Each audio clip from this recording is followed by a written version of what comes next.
bolte dai leimin na mun na kan mama Zulai ni kwa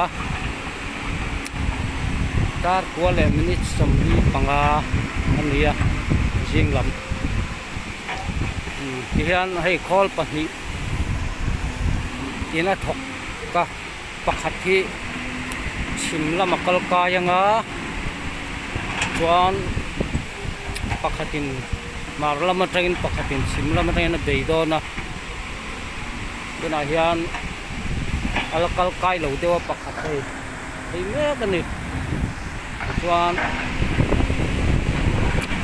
lai tui lo luan na bul som sing na bula tang son kon na lai na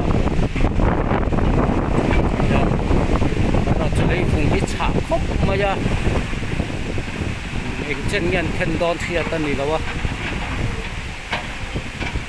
son hela ma tangin all pakhatin a peyanga ei JCB om poka excavator pakhat ne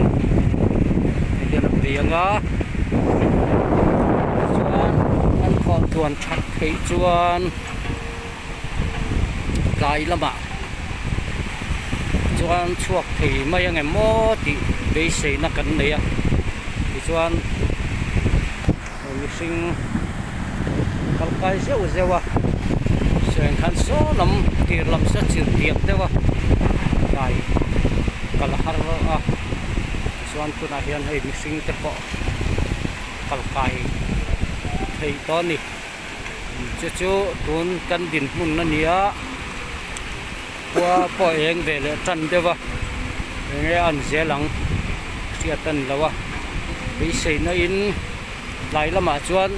na lir thei te po kal tlang thei tura kan be sei a chhon dar som patin vela chan chin ron